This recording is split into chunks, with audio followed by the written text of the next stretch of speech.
जननीं शारदां देवीं रामकृष्णं जगद्गुरुं पादपद्मे त्वयो श्रित्वा प्रणमामि মুহুর্মুহু। পূজনীয় স্বামী লোকেশ্বরানন্দজির সম্পাদনায় রচিত শতরূপে সারদা গ্রন্থ থেকে পাঠ। পৃষ্ঠা সংখ্যা 137। শ্রীমা পঞ্চশিখার আলোকে। চতুর্থ শিখা। শ্রী শ্রী রামকৃষ্ণ পুঁথি গ্রন্থের অমর রচয়িতা অক্ষয় কুমার সেন নিজের সম্বন্ধে 1919 সালের 13 এপ্রিল তারিখে লিখেছিলেন, সংসার প্রবাহে স্রোতের তৃণের ন্যায় ভাসিতে ভাসিতে পরম দয়াল ঠাকুরের কাছে গিয়া পড়িয়াছিলাম। তিনি নিজ গুণে ভিখারিকে যৎকিঞ্চিৎ দিয়াছেন। তিনিই আবার তাঁর পুঁথিতে গুরুমাতা বন্দনায় লিখেছেন, জগৎ জননী রূপে এখন লীলায় পূর্ণিত অন্তরাধার স্নেহ করুণায় মহামন্ত্র মা প্রণব করি উচ্চারণ, পদতলে নত শিরে পরশে চরণ। অক্ষয় কুমার সেনকে শ্রী শ্রী মা বলতেন অক্ষয় মাস্টার, আর স্বামী বিবেকানন্দ নাম রেখেছিলেন শাকচুন্নি। পুঁথি লেখা আরম্ভ হলে স্বামী বিবেকানন্দ একদিন তাকে বরাহনগর মঠে ঠাকুরের বাল্যলীলা শুনে আশীর্বাদ করেছিলেন। স্বামীজি তাকে নিয়ে গিয়েছিলেন শ্রী শ্রী মায়ের নিকট। শ্রী শ্রী মা তখন বেলুড়ে বসবাস করছিলেন। অক্ষয় কুমার শ্রী মাকে পুঁথি পড়ে শোনান। শ্রবণান্তে মাতা তবে কইল আশীর্বাদ, নির্বিঘ্নে সমাধা পুঁথি পূর্ণ হবে সাধ।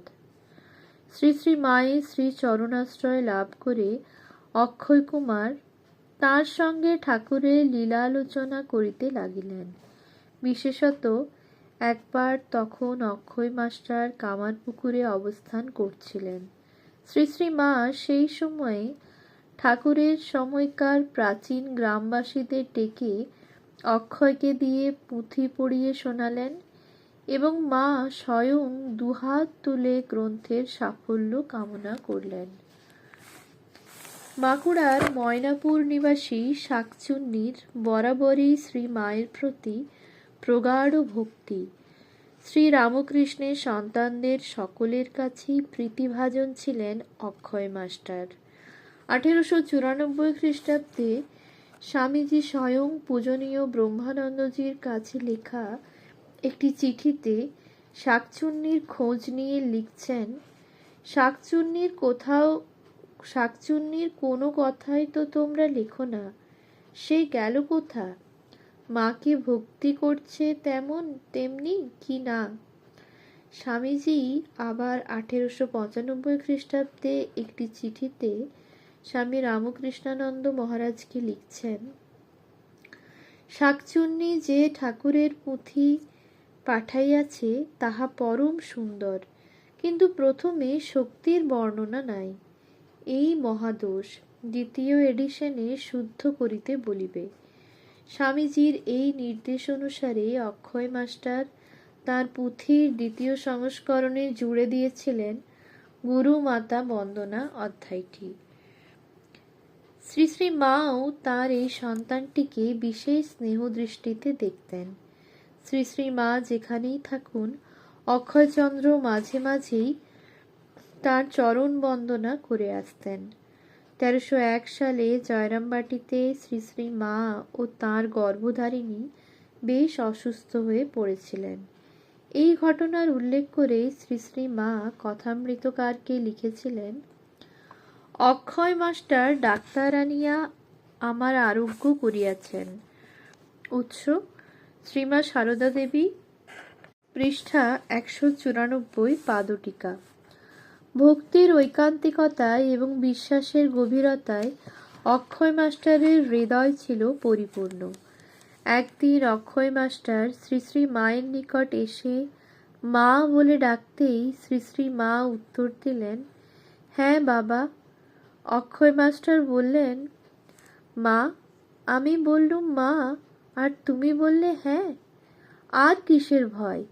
শ্রী শ্রী মা অমনি তাকে সাবধান করে দিয়ে বললেন, না বাবা, অমন কথা বলো না। যার আছে ভয় তারই হয় জয়। উৎস শ্রীমা সারদা দেবী, পৃষ্ঠা 527-28। দারিদ্র ও সাংসারিক নানা জ্বালা যন্ত্রণায় নিপীড়িত অক্ষয় মাস্টার প্রাক্তনের অনিবার্য অনুশাসনে জাগতিক সুখ বেশি পাননি এই জীবনে।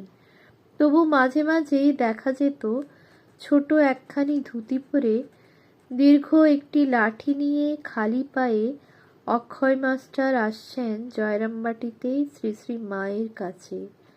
সমস্তকে বহন করে নিয়ে আসছেন নানাবিধ দ্রব্য সামগ্রী। শোনা যায় শ্রী শ্রী মাকে প্রণাম করে অক্ষয় মাস্টার বৃদ্ধ বয়সের রোগ ও পারিবারিক অশান্তি থেকে মুক্তি লাভের জন্য আকুল প্রার্থনা করতেন। শ্রী শ্রী মা তাকে সান্ত্বনা দিতেন। একদিন শ্রী শ্রী মা আঙ্গুল দেখিয়ে বলেছিলেন, তোমার শেষ বয়সে একটু ভোগ আছে। অসহ্য হাঁপানি রোগে পীড়িত অক্ষয় মাস্টার ওই কথার উল্লেখ করে বলতেন, সেই একটুতেই যা যন্ত্রণা, তিনি যদি আঙুলটা আর একটু লম্বা দেখাতেন তবে এই শরীরে আর সহ্য হতো না। তিনি 1919 সালের 8 জুলাই তারিখে একটি চিঠিতে লিখেছিলেন, শেষ জীবনে বড়ই কষ্ট পাইলাম। কষ্টটা চন্দনের ন্যায় অঙ্গরাগ মনে করা উচিত ছিল, কিন্তু তা পারিলাম না। কষ্টের সঙ্গে ঈশ্বর চিন্তাই উন্নতির পথ। কিন্তু তা সত্ত্বেও অক্ষয় মাস্টারের মনের গভীরে একটি অভিমান বরাবরই ছিল এবং রচনার মধ্যেও তার কিছু কিছু প্রকাশ পেয়েছে। তিনি পুঁথিতে লিখেছেন, এক মর্মভেদী দুঃখ বড় বাজে প্রাণী, কেন এত দুঃখ হেন মাতা বিদ্যমানে, স্মরিলে দুঃখের কথা ফেটে যায় ছাতি, সিংহের শাবক খায় শিয়ালের লাথি। উৎস শ্রী শ্রী রামকৃষ্ণ পুঁথি, অক্ষয় কুমার সেন, উদ্বোধন কার্যালয়, কলিকাতা, 1388, পৃষ্ঠা 58। পুঁথিতে এ সম্পর্কে আরও প্রাসঙ্গিক বক্তব্য দেখা যায়। সম্মুখে পেয়েছি এবে সব দুঃখ কভ, মার ছেলে কেন কহ এতেব সহিব, দেখি অসংসারীগণে অতিশয় টান, গৃহীরা কি বানে ভাষা পরের সন্তান। উৎস শ্রী শ্রী রামকৃষ্ণ পুঁথি, পৃষ্ঠা 59। ভক্ত হৃদয়ে শুদ্ধ অভিমানের রসে সিক্ত হয় পুঁথির বহু অংশ আন্তরিকতার ঐশ্বর্যে ও মানবিকতার গুণে ঝলমল করছে এবং তারই ফলে বহু পাঠকের কাছে পুঁথিখানি উপভোগ্য হয়ে উঠেছে। শ্রী শ্রী মা এই পুঁথির একজন সমজদার ছিলেন। তিনি যেমন কথামৃতের প্রশংসা করতেন, তেমনি বলতেন, অক্ষয় মাস্টারের পুঁথিও বেশ। শ্রী রামকৃষ্ণ ভাব আন্দোলনের সঙ্গে যুক্ত বহু ভক্ত নরনারী আজও অত্যন্ত শ্রদ্ধার সঙ্গে শ্রী শ্রী রামকৃষ্ণ পুঁথি পাঠ করেন। শ্রী রামকৃষ্ণ বিবেকানন্দ ভাব আন্দোলনের প্রসঙ্গে যারা গবেষণা করছেন তাদের কাছেও নানা দিক থেকে পুঁথির একটি বিশেষ মূল্য ও মর্যাদা রয়েছে। জয়রামবাটি থেকে উত্তর পশ্চিমে কয়েক ক্রোশ দূরে অবস্থিত ময়নাপুর গ্রাম, বাঁকুড়া জেলারই অন্তর্গত। অক্ষয় মাস্টার শেষ জীবনে তাঁর জন্মভূমি ময়নাপুরে বাস করতেন। একদিকে শ্রী শ্রী মায়ের দেশে থাকাকালে তার খবর ও আশীর্বাদ পাবার জন্য অক্ষয় মাস্টার মধ্যে মধ্যে লোক পাঠাতেন, আবার অন্যদিকে তার খুঁতখুঁতানির শেষ নাই। বিভিন্ন সময়ে মায়ের কাছে নিবেদন করেছেন তার দ্বিধা কুণ্ঠা, সন্দেহ। একবার শ্রী শ্রী মা তাকে তার চিঠির উত্তরে লিখেছিলেন, আমার আপনার পর কেউই নাই, সকলেই সমান। আমার মনের মধ্যে কিছুই দুই দুই নাই। সাংসারিক অসচ্ছলতা সত্ত্বেও মায়ের সেবার জন্য অক্ষয় মাস্টার জিনিসপত্র পাঠাতেন, একথা আগেই বলা হয়েছে। ময়নাপুর অঞ্চলের প্রসিদ্ধ ভৈষা ঘিও কখনো কখনো মাকে পাঠাতেন। প্রায় দুধের মতো সাদা সেই ঘি গরম ভাতের উপর পরিবেশন করে শ্রী শ্রী মা তার সন্তানদের বলতেন, অক্ষয় মাস্টারের পাঠানো ঘি কেমন সুস্বাদ, খেয়ে দেখো। ৭৩ বছর বয়সে অক্ষয় মাস্টার দেহত্যাগের জন্য প্রস্তুত হন। তার ছোট ভাই জ্যেষ্ঠের অন্তিম কাল উপস্থিত দেখে তাকে শ্রী রামকৃষ্ণ নাম শোনাতে শুরু করেন। অক্ষয় মাস্টার গুরুর প্রিয় নাম শুনতে শুনতে হঠাৎ বলে ওঠেন, তোরা চুপ কর, আমি ঠাকুর ও মাকে দেখতে পাচ্ছি। উৎস শ্রী রামকৃষ্ণ ভক্তমালিকা, ২য় ভাগ, স্বামী গম্ভীরানন্দ, উদ্বোধন কার্যালয়, কলিকাতা, ৫ম সংস্করণ, ১৩৮৬, পৃষ্ঠা ৩৬৫। ধূপ পুড়ে ছাই হয়ে যায়, কিন্তু পিছনে রেখে যায় তার অম্লান সুগন্ধ প্রবাহ।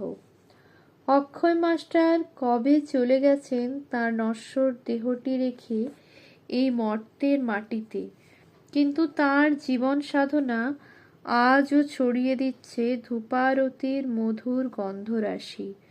সবার পিছে, সবার নিচে, সব হারাদের মাঝে দীনতার শিখাটি হয়ে আজও যেন একান্তে উচ্চারণ করে চলেছে আরতির প্রণাম মন্ত্র। জয় জয় শ্রী শ্রী মাতা জগত জননী, রামকৃষ্ণ ভক্তিদাত্রী চৈতন্য দায়িনী। ওম শান্তি শান্তি শান্তি। হরি ওম।